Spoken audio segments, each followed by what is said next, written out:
Good afternoon, everyone. This is Harold Warmling from Breda University of Applied Sciences, and I'm going to give this a couple more minutes before we get started. We'll be right back.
All right, it's 2 minutes past 4 p.m. right here in the Netherlands, so I think it's time we just get this party started, shall we?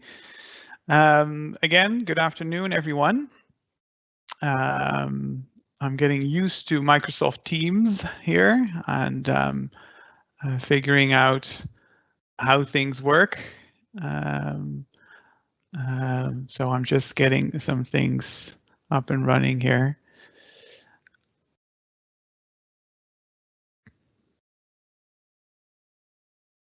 All right. Yeah, the thing is, today I'm joined by Igor Meyer and Jeroen Steenbeek, and Jeroen Steenbeek is having some trouble joining as a presenter. So I'm wondering how we're gonna manage that. See if I can activate his microphone. Just give me just minutes to have a look there.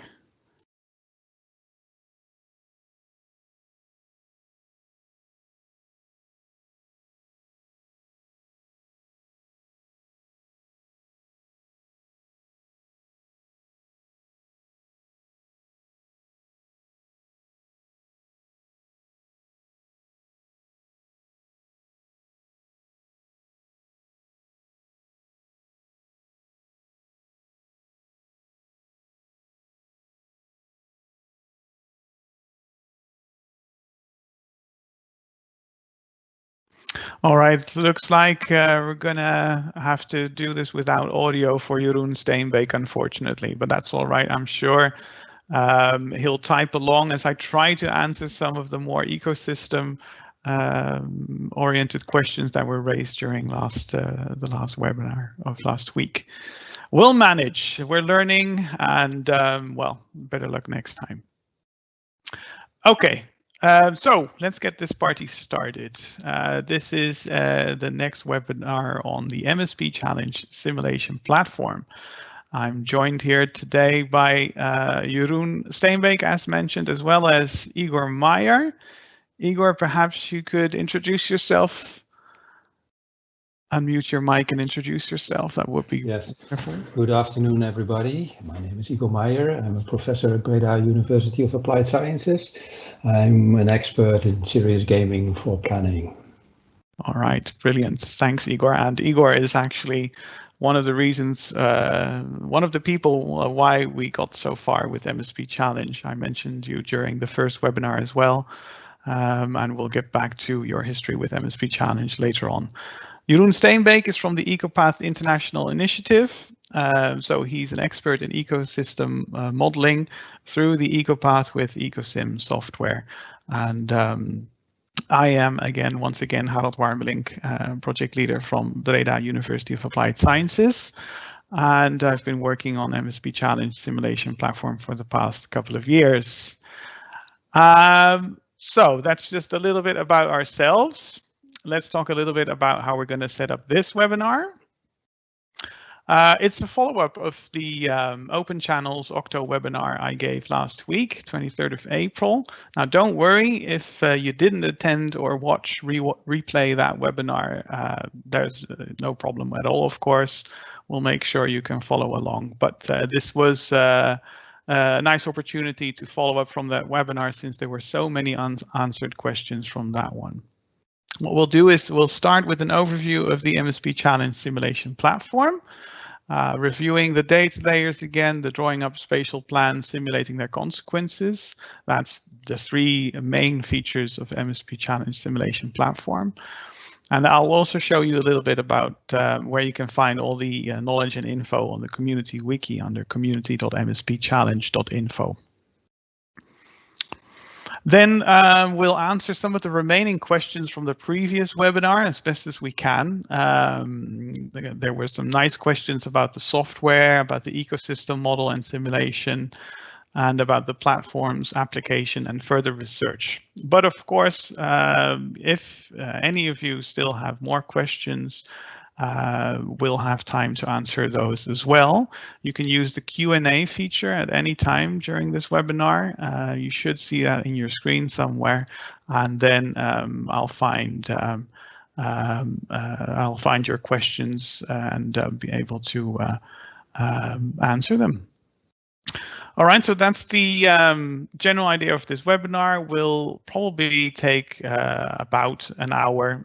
Well, at most, I should say an hour. We'll stop at 5 p.m. local time. All right, let's go back here. Let's start with a quick overview again of the MSP Challenge simulation platform for the new people joining this webinar, and just as a refresher. Now, once again, we like to frame the simulation platform as a game-based platform for collaborative learning of stakeholders and planners to support real-world integrated ecosystem-based maritime spatial planning. Bit of a mouthful, but notice the emphasis there on the integrated ecosystem-based maritime spatial planning, so spatially planning the sea. That does justice to the marine ecosystem and integrates all the different human activities, as it's called, that we want to do have taking place at sea. It's based on state-of-the-art multiplayer game technology. It integrates real geographical data, GIS data, as well as an EcoPath with EcoSim ecosystem simulator. Which is Jeroen Steenbeek's specialty, and it has shipping and energy simulators running in the background as well. There's also a prototype of Ocean View 3D virtual reality module, and there's scenario options. You can have players try to reach certain goals. You can control the time of the simulations. Role-play enhancements are possible. You can introduce a narrative. In short, it's a very expandable and adaptable platform for simulations or game sessions around maritime spatial planning, in which people can draw up spatial plans and actually evaluate the consequences on the ecosystem, shipping, and energy. I also mentioned during the first webinar the evolution of MSP Challenge that's taken place. We've been working on this, different people have been working on this since 2011, when the original first version of MSP Challenge was made with Delft University of Technology. Igor, perhaps it would be nice to reminisce a little how that came about in 2011. Can you remember when Lodewijk and Sander approached you? Sure, thank you, Harold. Yeah, 2011. I was working at Delft at the time, and of course, maritime spatial planning was a rapidly developing community. People around the world were still searching a lot. The directive even wasn't there yet. So there was a great need for experts, planners, professionals, experts working in knowledge institutes to share their ideas and practices on maritime spatial planning. And there were regular meetups, annual meetups, from working groups, ISS, VASAP, HELCOM, to share these practices. And in 2011, there was a meeting in Lisbon in the Marine Aquarium. And then Lodewijk Afspoel, working at the Ministry for Infrastructure and the Environment at the time, challenged us to, in a couple of months, develop an interactive exercise using our expertise in games and game technology, so that we could come up with a simulation that for about 80 of his colleagues coming from all over the world, mainly Europe, so that they could actually not only share their PowerPoint slides and their experience and their presentations, but also do it themselves and do it together. And that became a full day, 1 day exercise supported by a tool that we made. On the slide, you see the blue area there based on the Kattegat Skagerrak. We changed it a little bit because it was a game. Some imitated GIS system and a lot of role play where these experts took up the role of planners or stakeholders, and we took them throughout the whole day, and it was a great event. It was really very successful, and people enjoyed a lot. Success, right? Yeah. Wonderful. Yeah. And since then, it's been redesigned and redeveloped a couple of times, right? Yeah, sure. There in the second stage, where we took it a bit further, adding some simulators to it. Then in 2016, around the time, we wanted to make it a little bit easier. There you see the display of a board game. Below there you see Velja, the DG of Maritime Affairs, playing. So that is a 1.5 hour short version of the complete simulation. And then around the same time in 2015, we got the chance and got invited to redevelop everything we had actually to the simulation platform that we have now. And it took us a couple of years to the point where we now have the simulation platform. Yeah, wonderful. Yeah. Yeah, it's been quite a ride, hasn't it?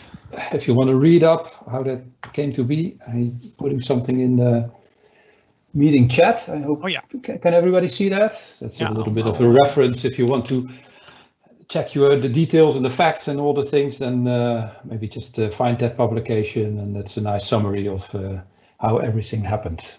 Yeah, wonderful. Great. Absolutely great. Yep, great publication there. Thank you, Igor. So in short, the MSP Challenge Simulation Platform is a free and open source software package you can try out yourself as well, all around maritime spatial planning, obviously. We have online demo service for you to try it all out. Later this year, we'll release it, the entire platform, as well as the source code, and the website is mspchallenge.info. So I'll give you a quick demo, a bit quicker than the one I did last week, and also show you where to get the videos and more knowledge from the community wiki website. So here I'm just going to bring up the software there to the main screen. There you go. That seems to be working. So as I mentioned, the main features of the MSP Challenge are around data layers, which you can find up here in the top left corner of the application under all these different categories. For instance, energy, where are the wind farms? That layer was already activated. You'll see an overview of all the layers on the right-hand side here under the active layers window.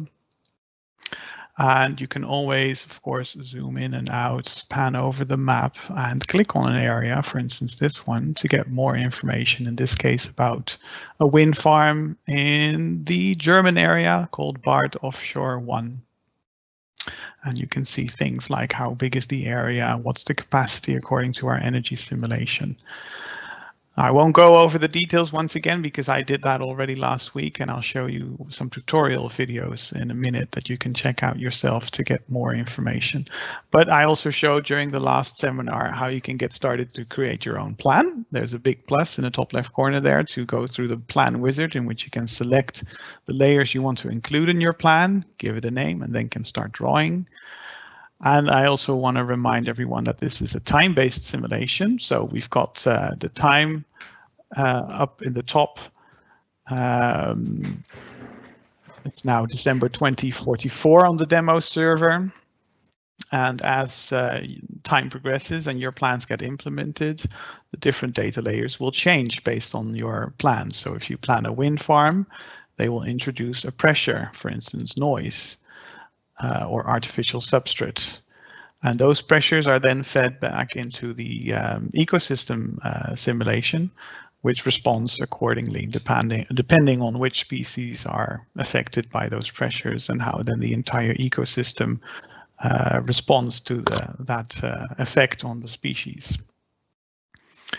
Now, it's nice to bring up the website here, as I mentioned earlier, so you can have a look at more information yourself. So I'm just going to bring that up to the screen here. This seems to be working. I'll just maximize it. I hope that works. Is it working for you, Igor? Yes, it is working. Wonderful. So here's the main website, mspchallenge.info. If you click through on any of these two buttons, install software or user community, you'll end up on the community wiki, which is community.mspchallenge.info. And then you've got lots of different pages already here on the community wiki to help you understand further what is MSP Challenge about, how does it work, and how can I start using it. You'll see all the pages, all the links to the pages over here, halfway your screen there. I'll just point out 3 different pages. First, download and install page, from where you can actually download the client and log on to one of our online demo servers to get started. You'll need to create an account and log on first to be able to download the client. And I'll also point to the basic features page over here under Use the Simulation Platform. Here you'll find lots of tutorial videos from all the features. For instance, how to use the layers, as I mentioned, as I showed earlier, creating a plan, actually drawing things up in the plan. Finally, I'll also point you to the data sources page for now, which is over here.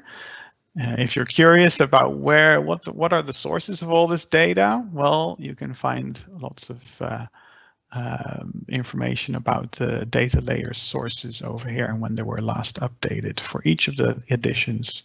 So here you see it, for instance, for the North Sea edition. So that's just a little glimpse into the MSP Challenge community wiki under community.mspchallenge.info. All right, so going back to where I was with my PowerPoint there. That was just a quick run through of what MSP Challenge, the simulation platform, is and how you can find out more information. So what I want to do right now is I want to go through some of the remaining questions from the previous seminar. So let's get right to it. There were some nice questions about the software itself. For instance, Charlene, I hope I pronounced her name correctly, asked, can you produce an indicators-based summary of a simulation, something like a dashboard? Now, I know that's something high on our agenda, right, Igor? It would be great to have a good dashboard in the game as well, right? Sure, you're right. Yeah. We don't have it right now, so technically the answer to the question is, can you produce? Yes, we can. We don't have it yet, but it's high on our list. It would be great to have a dashboard where you just have a nice summary, the before and after situation of your sea basin. That would be great to have. And a reporting function where you can just to generate a nice report, you mean? Yes. Yeah. Tables, graphs that can go into a report. Yeah, that would be great to develop. Yeah, I think it's pretty high on the agenda at this point. We really want to release the software as soon as possible. That's highest on the agenda, I would say. But parallel to that, if we have the funding and the time to continue on the short term, this would be pretty high on the agenda. So that was an easy one to get started. Paul asked a nice question as well. Hard constraints are straightforward, i.e. a shipping lane is not compatible in a wind farm. For soft constraints, it depends, e.g. an important area for birds, but importance can be weighted. How does the simulation or modeling handle weighting for soft constraints? Now, that's a really good question. So the software basically has 3 different kinds of feedback to give when you start drawing up a spatial plan. It can either give you a clear-cut error saying, well, okay, this is a hard constraint. You can't build this wind farm on top of a shipping lane because, yeah, that shipping lane is physical constraint. Then we have warnings that just give feedback. Okay, this is an issue you might want to have a look at. For instance, we tend to give warnings when you develop a wind farm in a marine protected area.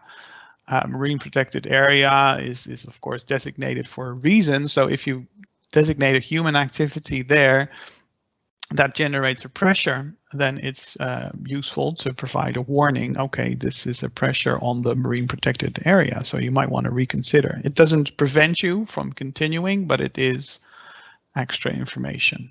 And we also just provide information more generally. So that's the lowest level of feedback the simulation platform would provide, just information like, oh, you've now overlapped these 2 things with your spatial plan. Have a look.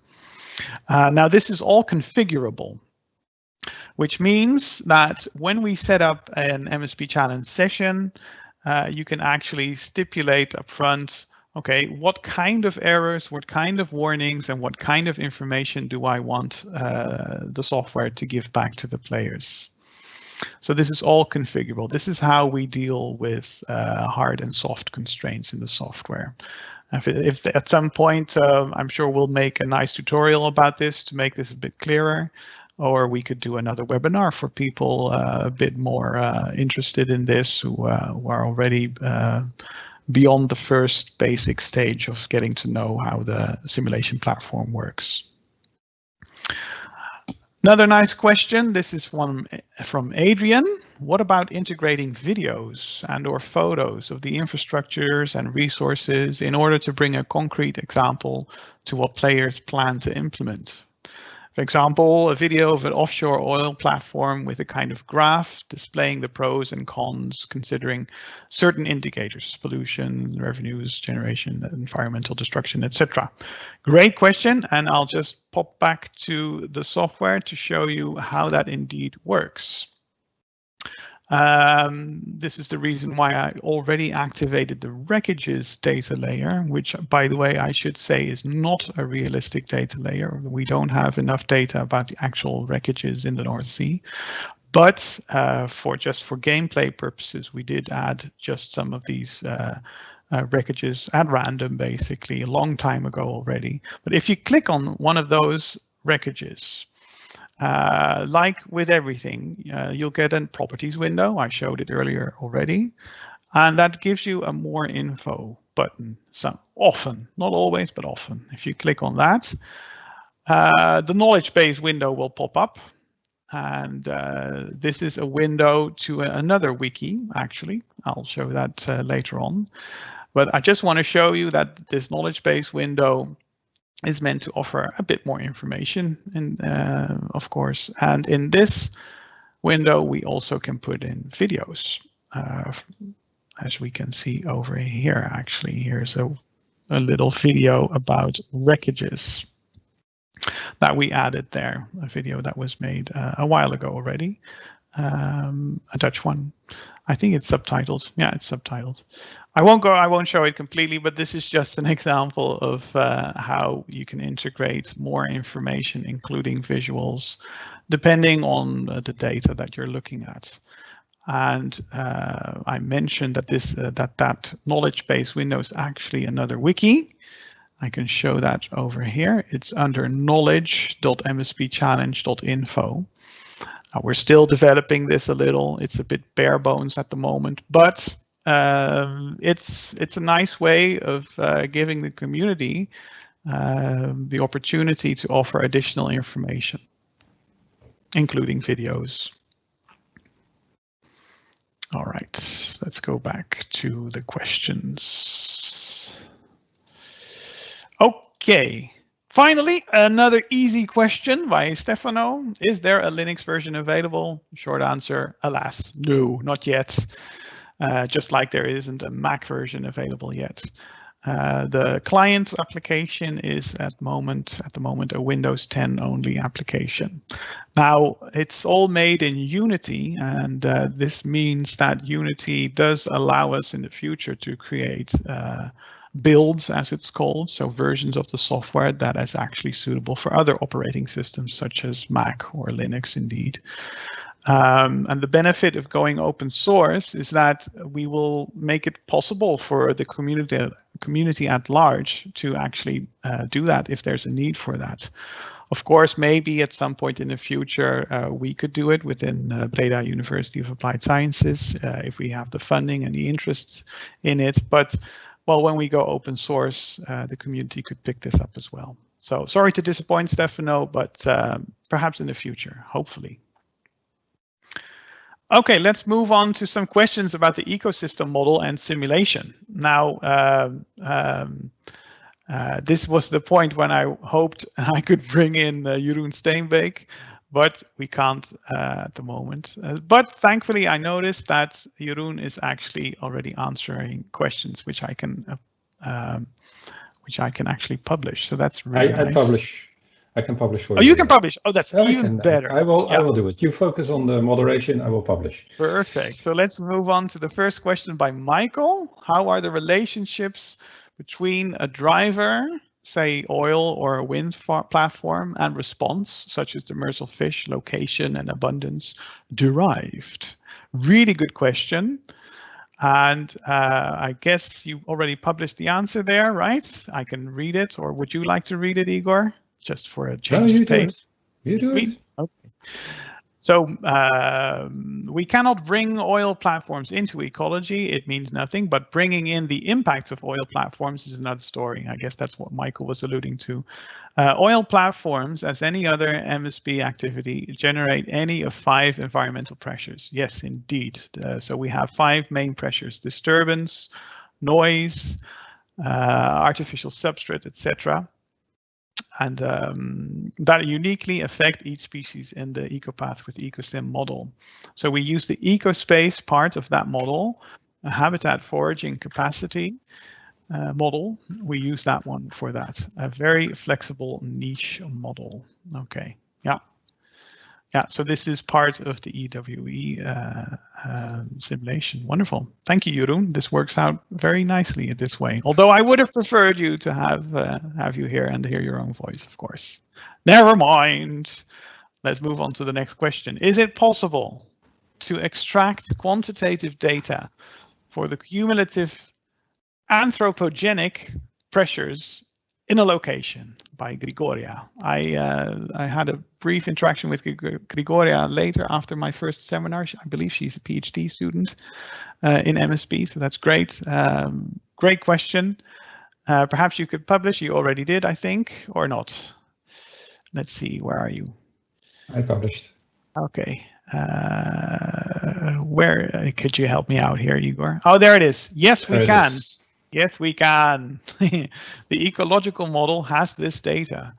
It's mostly a matter of bringing it to the MSP user interface in a sensible manner. Yeah, this has been quite a challenge for us, hasn't it, Igor? How do we get this abundance of data, information, heat maps in a sensible manner in the user interface without necessarily immediately, let's put it like that, overloading the user, but also providing the kind of information that is really necessary for MSP itself for planning. That's been quite a challenge, I would say. So yeah, it doesn't show up in the user interface per se, but it could. All right, let's move on to Tina. How is the size of the zone for the noise impact calculated? Yeah, I can show you just the size there. A quick example. If I go into the game and I open the noise layer, you'll see, for instance, these kinds of noise blobs all over the place, often related to oil and gas installations, as you can see here. Right, so notice all the additional oil and gas installations. Now, as you can see and guess from this, the resolution is not necessarily very high, but I'm sure Jeroen can offer more insights. Each anthropogenic activity generates an intensity of a pressure. For noise, this was used as a way to expand the area buffer size relative to the MSP area cell size.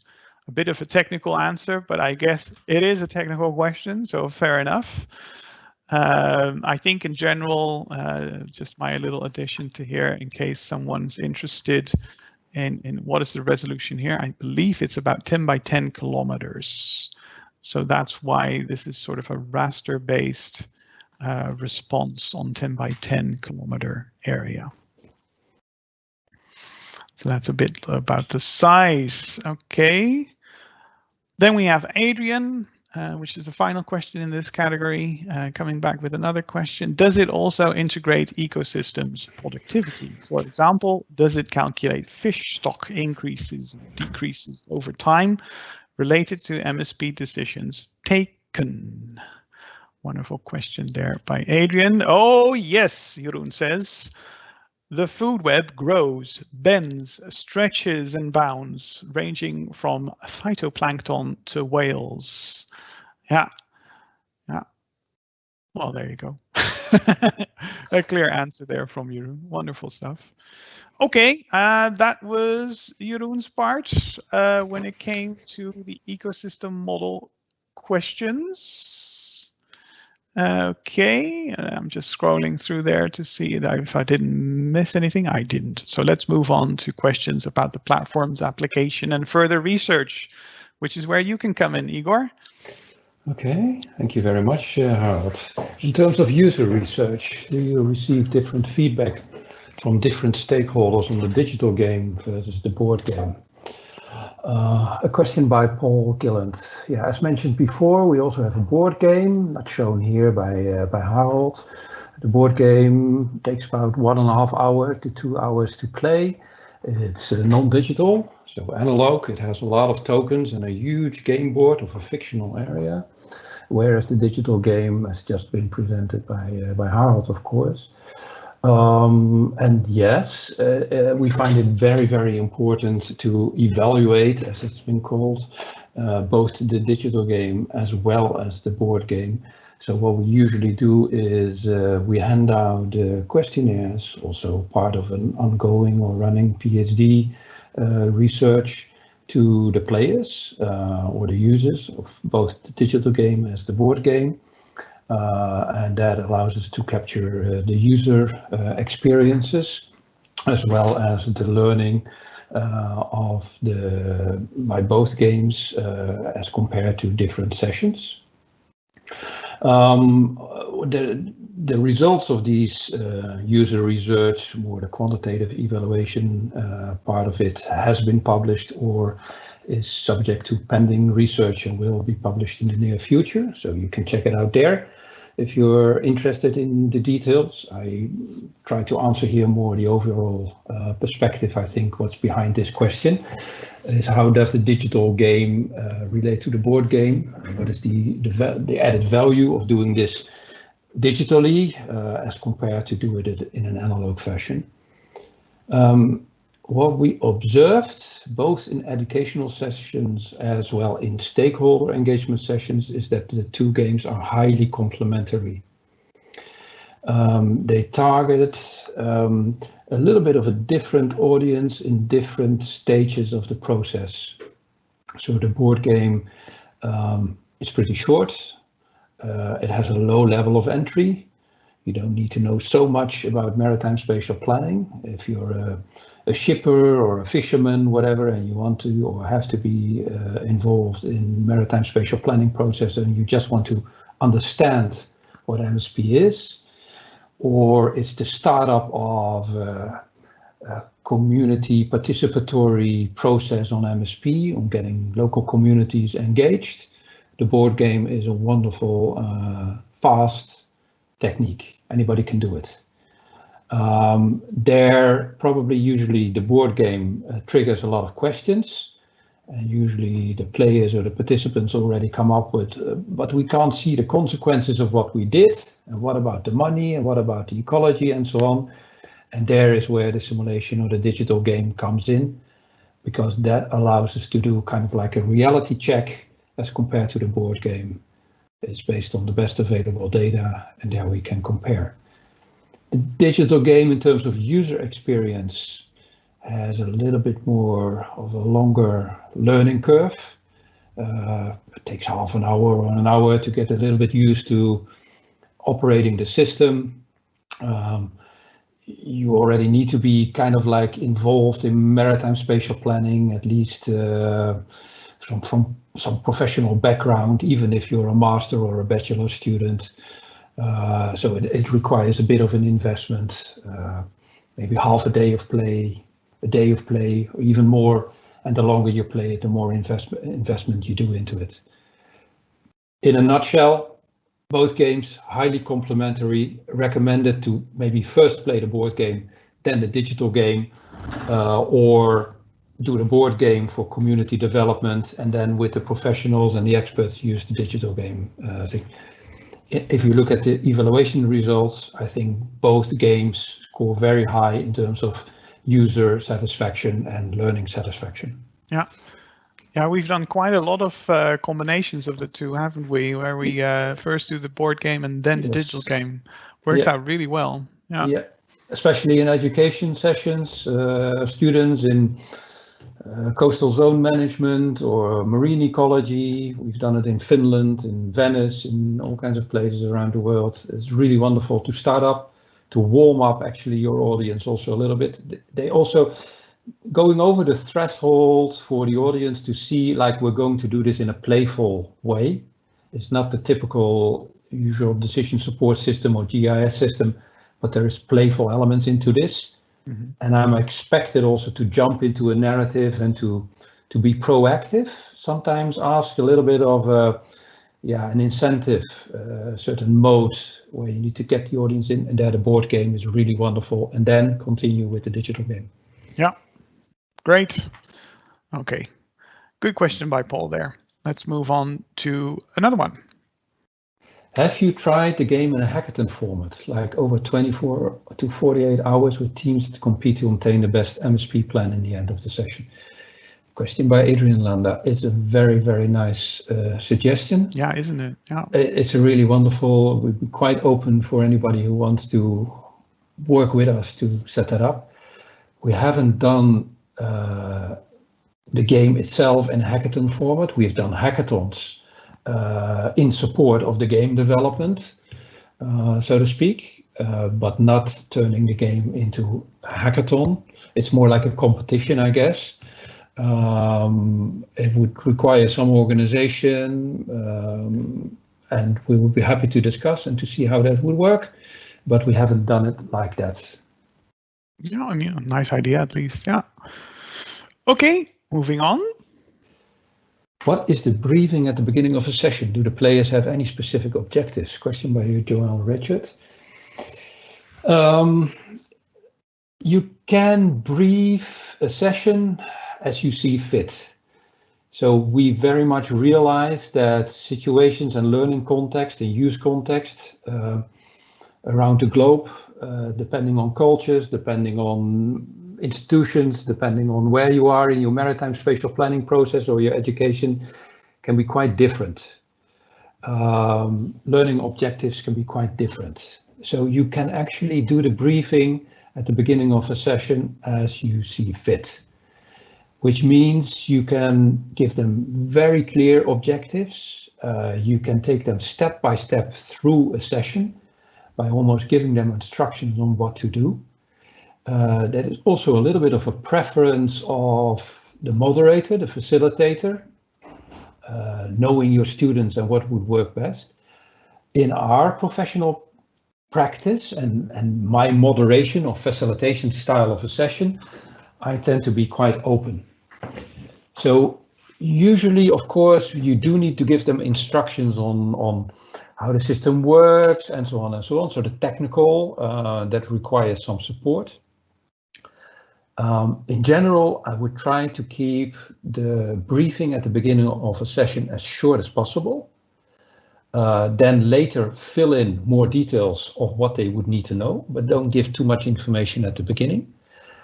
And I also would usually tend to not give too strict objectives, because we do simulate a real maritime spatial planning process, and countries are actually quite open and free to define their own objectives. So the challenge in the MSP challenge, the game, is actually, congratulations, you've just found yourself a new job. You're starting as of now as a maritime spatial planner in this country, and Germany, yellow. You you really literally like to say that, right? This is a little bit congratulations, you got yourself a job. Your job for the next couple of years is to act as a maritime spatial planner for country yellow, which could be Germany. You find all kinds of information, which is kind of like high over information on your desk. And your job actually is to go through a couple of planning iterations, decades, 8 years, to make sure that you achieve good environmental status. So take care of the ecology, marine ecology, and that you have a flourishing economy, blue growth in all of your economic sectors, and that you find a balance, whatever that may mean. And there it is very interesting to see actually how the players, the students or whatever pick up this challenge, and how they then break it down into concrete objectives and what they come up with objectives of how it should be. And then of course there is an institutional context, because you could say like, okay, take into account Paris agreements, transitions to sustainable energy, generation of so much gigawatts of renewable resources or renewable energy at sea. And for the different countries that could be quite different. So for the Netherlands is less than for Belgium, which is less than for Germany. And in the game, you can specify these concrete objectives very clearly. Either the players can do that, or as a moderator, session moderator, you can define these objectives in the game yourself.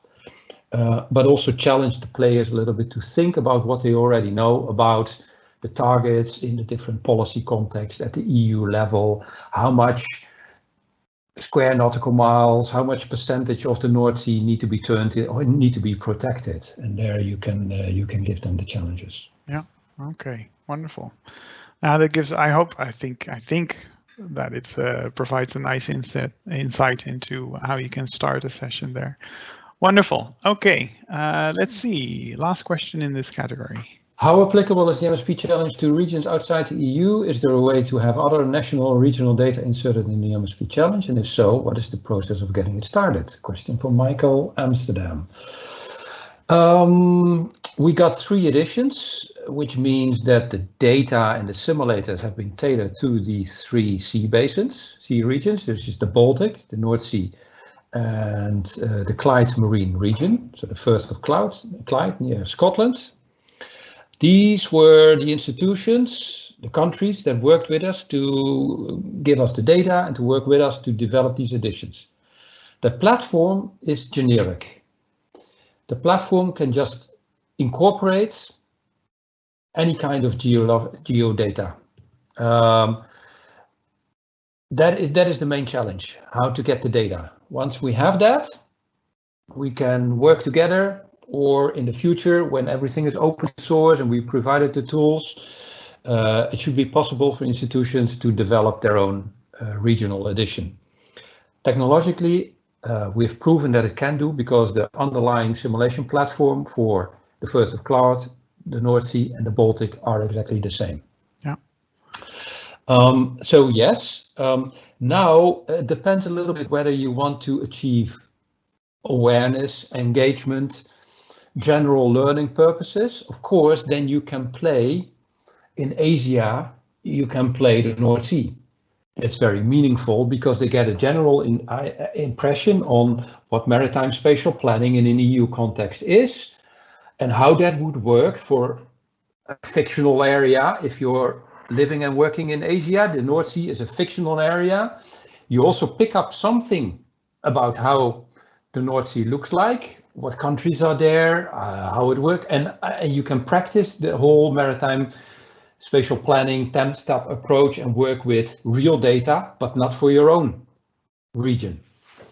It can still be a very, very meaningful exercise, like we use the board game actually to get a process going and to communicate a lot about maritime spatial planning. In the same fashion, it could be very meaningful and helpful to just play the North Sea edition in China or in Bangladesh or in India, right? Or somewhere in Africa or in Canada. But if you would like to go a step further, and you would really like to go to analysis and having stakeholders engage for the real shipping lines and for the real shipping routes and for planning and really drafting scenarios for your own area, of course, then you want to have a realistic, validated environment that need to be made. If so, what is the process of getting it started? Well, playing one of the 3 editions that we already have outside Europe is basically contacting us and asking us to host it or to teach you how to host it and download clients and servers. I think the wiki provides a lot of information that is easy. That's a matter of a couple of days work, or maybe not even that, and then set up your own session. If it is about developing your own edition, so getting your real data and your real simulators in, contact us. There we need to define a little bit of a joint project. And there, of course, the edition that we need to develop, there needs to be at least 1 or several institutions that are able to collect local data or regional data. And then we can work together to help you to put it into the platform that we have. And we may also need to adapt eco-path model, a shipping model, an energy model. So that's more like in the range of a small project that most likely would require some external funding to cover for the hours that we need to work for it. But in general, it would be a manageable project.